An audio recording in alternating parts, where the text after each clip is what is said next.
I'm gonna be running 3 marathons within the span of 3 weeks. First up, we have the Jersey City Marathon on April 14th, where I'll be pacing my friend Pierce Shao to run a 2:54 and qualify for the Boston Marathon. The following weekend, on April 21st, I'll be running the London Marathon, my 3rd world major. Then on May 5th, I'll be running the OC Marathon in Newport Beach, California. And this video is gonna be a day in the life showing you how I train, how I eat, and how I'm preparing to run 3 marathons within 21 days. Hope you enjoy.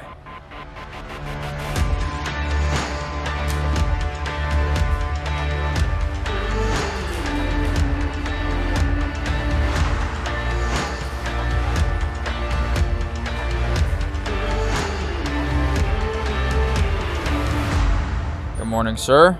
Happy Saturday. Breakfast miles. Well, this is like pre-breakfast miles. Some of the brunch miles, and like I don't even know. We're like close to dinner miles from last night. Honestly. That was just, I was told these are appetizer miles. Appetizer. Yeah. All right, we're out here with Isaiah and Drew. Here we go. Saturday morning, miles. The inaugural Isaiah Run Club. Let's go. Starts in like 15 minutes. We're gonna do 3 miles, but we had to get a little appetizer in before. So we just did about 5.5 miles. Beautiful morning out here though. Plenty of gnats, covered in gnats. Isaiah took us on a little detour through the trails. But we've got another 3 miles with this group, and we might tag on to another 1 or 2 run clubs this morning and get some more miles. The goal is 12 miles total for the day, so off to a good start. All right.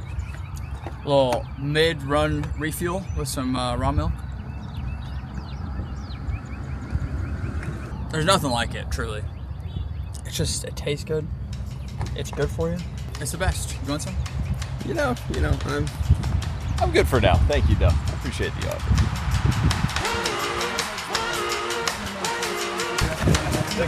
Griff, how we doing? Excellent. It's about to be better. Preston, what's up, dude?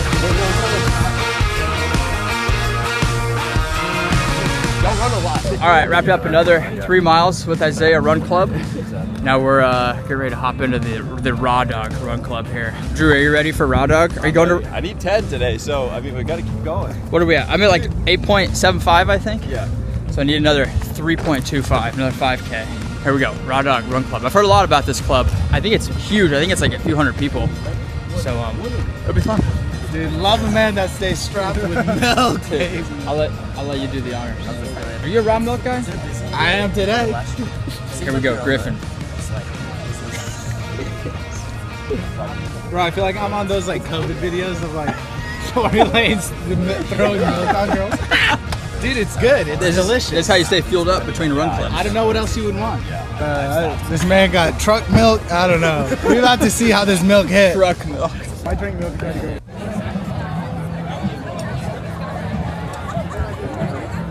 How does it feel to be the oldest person at this run club? You know, actually, I might be the oldest person. That's a little crazy. Actually, I'm crazy. I think we actually might be some of the older people here. Okay, you do it. There's a lot of like high schoolers, maybe 16 to 23-year-olds here. We're gonna lead out the pack here. Yeah. The goal is to get in front, lay it down pretty fast. Yeah. Get in, get out as fast as we can. Yeah. Just finishing the miles. Finishing the miles. Ditch Raw Dog. We're gonna do our last 3 miles by ourselves. It was a little too kiddish for us there. Lots of young children, high schoolers, and we didn't know anybody. So we're just gonna do our own little 5K here. But if you're in Austin looking for a young hip run club, Raw Dog's probably for you. Whew. 12 miles. How we feeling? Really good. Really good. Not too bad. Not bad. 1 hour, 44 minutes, 8:40 average pace per mile. Solid run. We are 1 week out from the Jersey City Marathon. 8 days. Next Sunday, we'll be running with our boy Piercy out there. So last long run before then. Feel good. Legs feel good. Gonna continue tapering and then go rip Jersey City next weekend. But solid run with these boys this morning.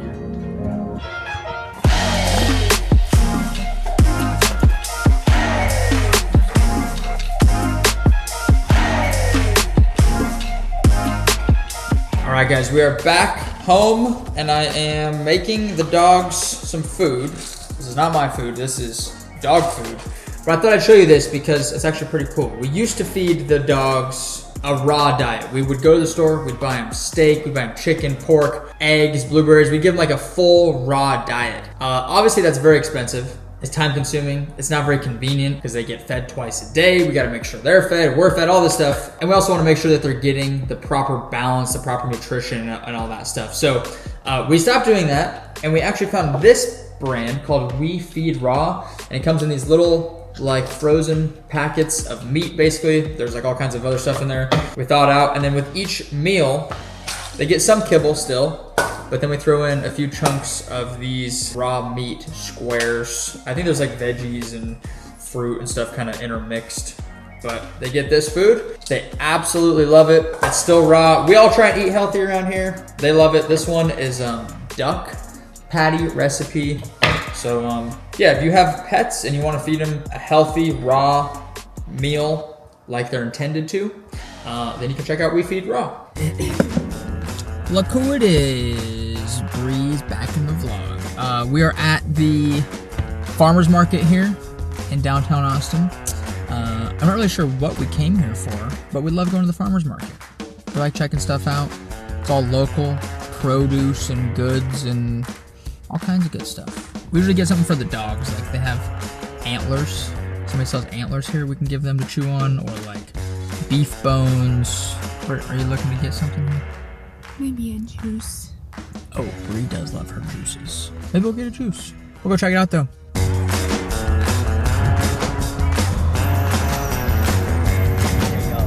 Yes. You guys have for like golden retriever, like a bigger dog? You got it. As you're welcome. Okay. Maybe cut some more of this would be nice.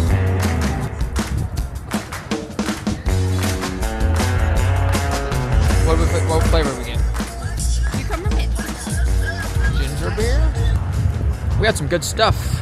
We'll show you in the car here. We got some local honey from Central Texas.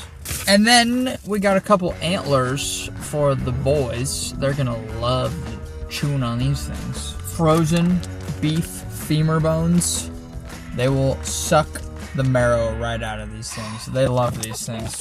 And I got a cucumber mint ginger beer. Beautiful. We love the farmer's market. They were out of milk, unfortunately, so we're gonna go to the mall over here, kill some time. And then they said if we come back in a little bit, we might be able to get milk that people didn't reserve, didn't pick up. Because they had raw chocolate milk. Never had that before, so I might have to come back for that, but we'll keep you posted. Who goes to the mall these days? I haven't been in the mall in years. I didn't even know malls were still open. You want one of these?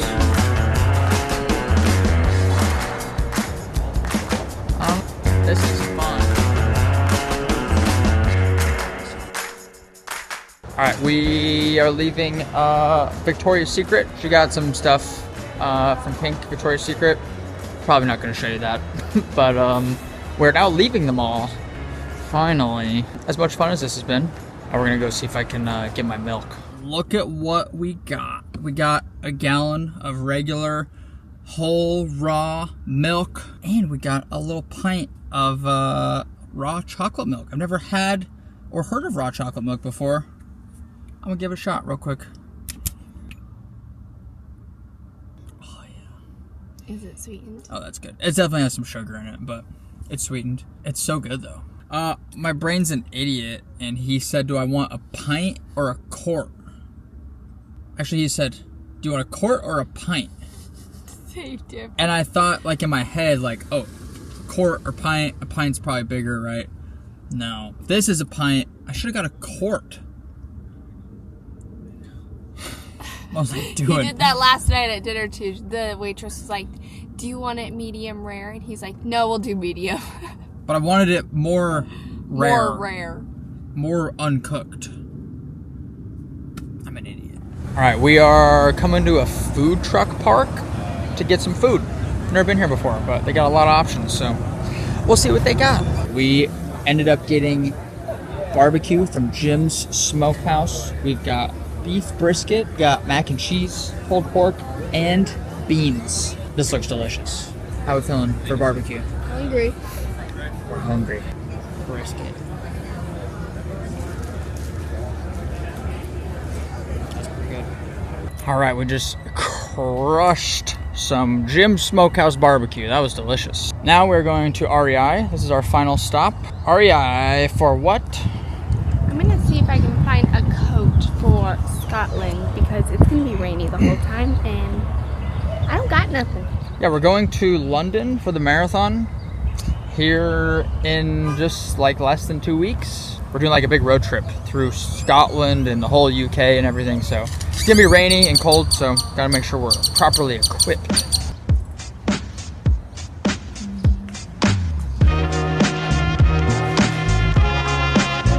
I love REI. Maybe my favorite store ever. It's a good store. Just something about it makes me feel good, you know? Great store. There's clearance. They got clearance. Look at that clearance.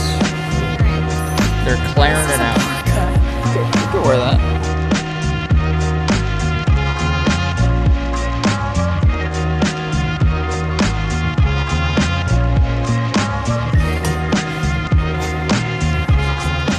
What's the decision on the puffy coat?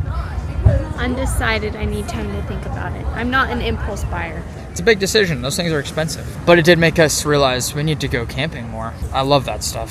Love camping gear. Love REI. The outdoors. It's the best. So obviously running 3 marathons within 3 weeks is a lot on the body. And even though I'm not racing all 3 of these marathons, my body is definitely gonna feel the toll of 3 marathons. And over the course of these 3 weeks, there's gonna be a few key metrics that I really wanna pay attention to just to make sure that I'm not overdoing it and making sure that my body's recovering properly. That way I can feel fresh going into the next marathon. So I've got my Coros app pulled up here. I've got the Coros Apex 2 Pro running watch. The first metric here is training status. So right now, because I'm tapering for the Jersey City Marathon, the first of the 3, it says that I'm in the performance state and I'm ready to take on significant physical effort, which is right where we wanna be. In addition to my training status, one of the other metrics I'm gonna be paying close attention to is my recovery status. So if you go in here, we look at the last month. If we scroll back just a little bit, you can see these big dips here. So right here on March 9th, I went down to 8%, that was my 50-mile race, but within just a few days, I was already back to 100% by March 12th. Here on March 17th, I did a big 20-mile workout with Pierce.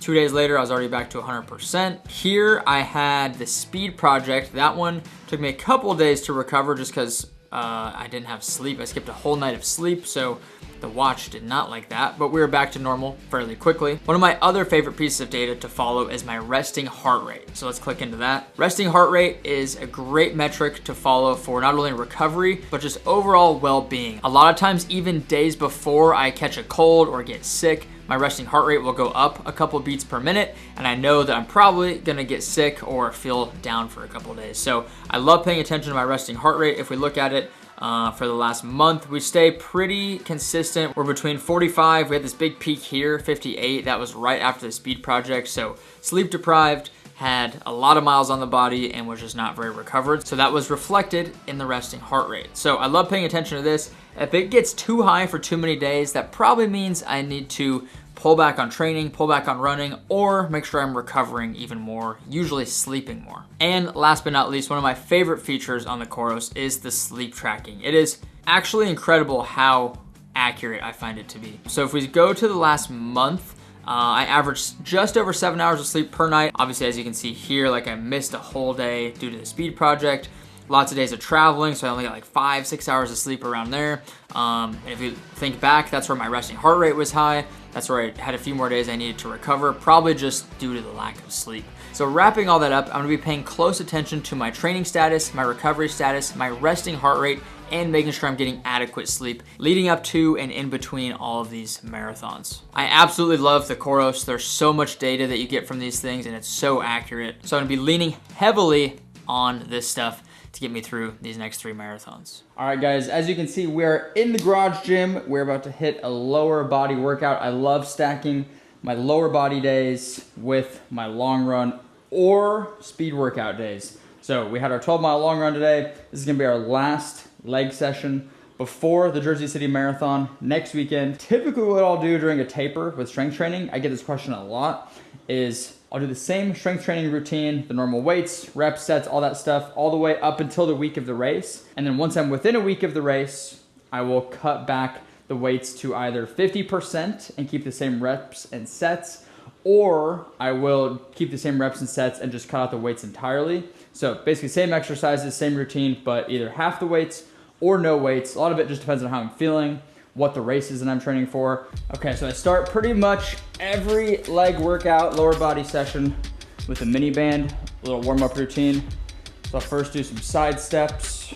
I feel like this is just a great way to get everything activated, get the blood flowing, get everything loosened up, wakes the nervous system up especially. Then I'll do some knee raises or high knees, whatever you want to call them. Great for the hip flexor right here. Then I will do some kickbacks here.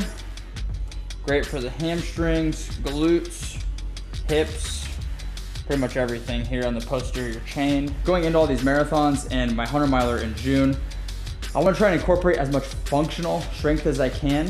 Deadlifts are amazing, one of my favorite lifts ever, but there are more functional ways to incorporate it. So for today, we're gonna do suitcase deadlifts, and this is a tough one. If you've never done it, I recommend giving it a shot. So you get down into your loaded deadlift position, and you're only gonna grab one kettlebell. And you're gonna explode up. And the goal of this is to keep the core, everything nice and parallel, keep it in line. You don't wanna like yank it up all sideways. You're gonna hurt yourself like that. But the goal is to keep everything really tight and braced, keep everything symmetrical as much as possible. And this is great for not only your posterior chain, like a normal deadlift, but this also helps with your core and stability a little bit more too. So I'll do 10 on this side, and I'll switch and do 10 on this side.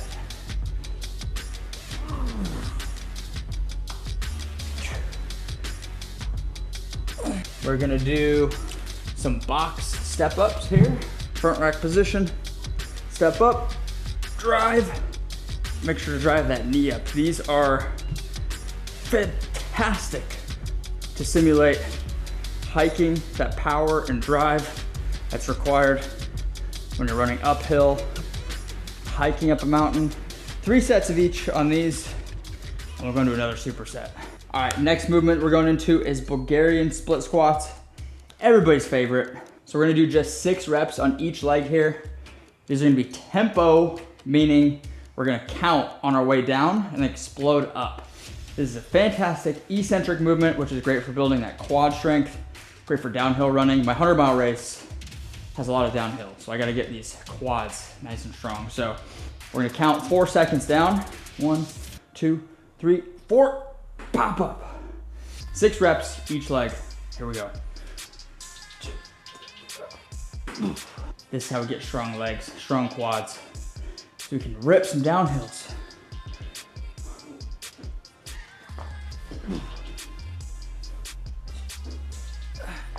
Now we're gonna go into some lunges. Got dumbbells.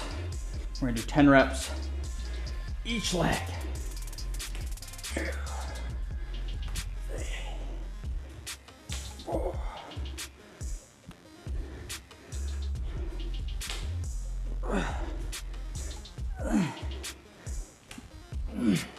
All right, that was 10 reps each leg. We're gonna superset that with our Bulgarian split squats. 3 sets total, and that's the whole workout. Quick and easy. We crush every part of our lower body. We hit hips, knees, ankles. We hit all the main muscle groups. It's functional, it's single leg focused. That's a great running workout right there. So I'm gonna finish up this workout, and I'll go inside, get some dinner. For dinner, we are doing the classic breakfast for dinner. We've got some steak, which is left over from our dinner we had last night at this place called The Guest House in downtown Austin. And I got 4 over easy eggs. Got a glass of raw milk, of course. And then we've got some Tremona Greek yogurt. This is A2 organic, grass-fed, whole milk. Bulgarian yogurt. This has a ton of probiotics. This stuff is really good for you. And we've got some Oikos 000 protein yogurt. This is no fat, no carbs, just 15 straight grams of protein. We've got 3 clementine oranges, and we've got a bowl full of strawberries. Breakfast for dinner. You cannot beat it. Let's eat. I'm hungry. I made some mango and sticky rice, and this is some coconut milk. This is one of our favorite desserts. Oh my gosh. This is a healthier version. Sticky rice? How do you make sticky rice? You're supposed to use like a glutinous rice, but I just use jasmine rice, and then I make the sauce with coconut milk and coconut sugar. This might be one of my favorite desserts. It's so good. Good? It was great. Now, we're gonna end the night by painting portraits of each other. We did this like a year ago, maybe? A while ago, and now it's like trendy. People on Instagram and TikTok are doing it. We did it way before it was cool, but we're gonna do it again. It was quite hilarious the last time we did it. I'll put a picture on the screen here of what our paintings looked like last time, and then after we are done painting here, I'll show you what we come up with. I have a feeling they're gonna be good, so stay tuned. All right, we just finished our paintings. First, Bree's gonna go. She's gonna hold her painting up. We have this box here in the middle, so we can't see each other's paintings, but we can see each other's faces for reference. She's gonna hold up her painting. We'll see how it looks, and then I'll show her my painting. All right, first, this is Bree. You ready? Yeah. It's like pretty good. The hat's great. My eyes are like diarrhea colored. I'm not sure about that. The jawline is nice. Makes me look very masculine. Here, I'll do the same face. It looks... All right, now I'm gonna show Bree her painting. Oh God, I can see it through it. Oh my God. Here, hold it up for the people. Wait. It's better than last year's for sure. Why are my eyebrows touching my eyelashes? It looks like a bug or something. Why are the eyes so big? Because you look like a bug in real life.